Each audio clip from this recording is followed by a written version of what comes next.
नमस्कार, मैं साक्षी। स्वागत है आपका हमारे चैनल पर। भारतीय जनता पार्टी के बेबाक और मुखर नेता पूर्व राज्यपाल सत्यपाल मलिक का मंगलवार 5 अगस्त 2025 को दिल्ली के राम मनोहर लोहिया अस्पताल में निधन हो गया। उनके निजी सचिव के.एस. सुराणा ने इस दुखद खबर की पुष्टि की। बताया गया कि मलिक लंबे समय से किडनी संबंधी जटिलताओं से जूझ रहे थे और इलाज के लिए पिछले कई हफ्तों से अस्पताल में भर्ती थे।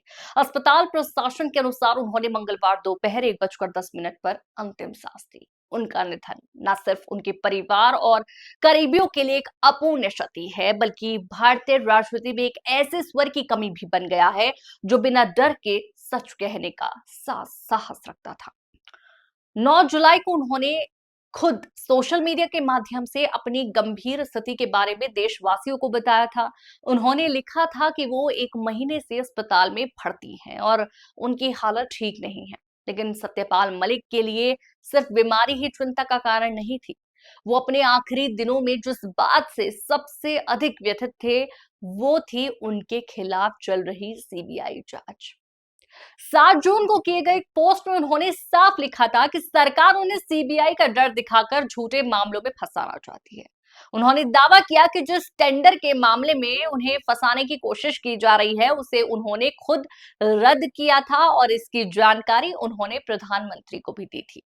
अपने अंतिम दिनों तक सत्यपाल मलिक सरकार की आलोचना करते रहे और उन्होंने ये भी कहा कि वो किसान कौम से हैं, ना तो डरेंगे ना झुकेंगे। उन्होंने स्पष्ट शब्दों में लिखा कि सरकार और सरकारी एजेंसियों ने उन्हें बदनाम करने में कोई कसर नहीं छोड़ी, लेकिन वो अपने सिद्धांतों से नहीं हटे। उन्होंने देश की जनता से अपील की थी कि उनके खिलाफ हो रही जांच की सच्चाई सामने लाई जाए।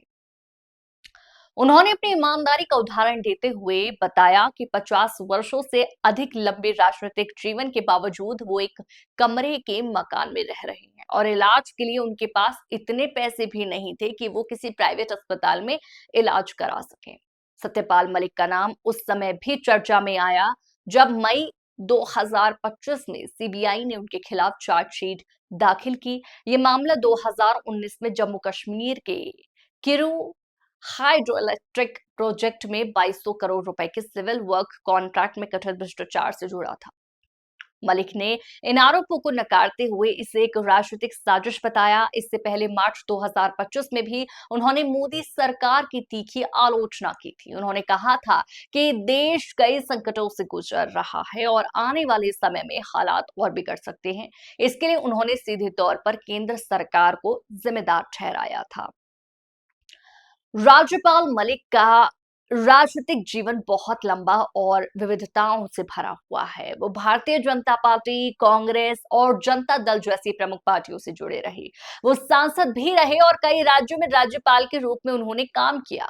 लेकिन उनका सबसे चर्चित कार्यकाल जम्मू कश्मीर में रहा, जब उन्होंने 23 अगस्त 2018 से 30 अक्टूबर 2019 तक राज्यपाल के रूप में कार्य किया। यही वो समय था जब 5 अगस्त 2019 को अनुच्छेद 370 हटाने का ऐतिहासिक निर्णय लिया गया।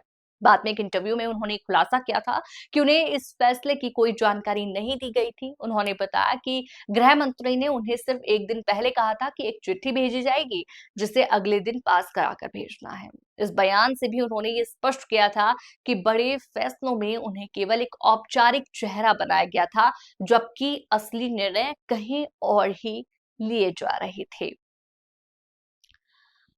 सत्यपाल मलिक हमेशा उन चुनिंदा नेताओं में से रहे हैं जो सत्ता में होते हुए भी सत्ता के खिलाफ सच बोलने से नहीं डरते थे। किसानों के आंदोलन के समय भी उन्होंने खुलकर सरकार की आलोचना की और किसानों के समर्थन में खड़े रहे।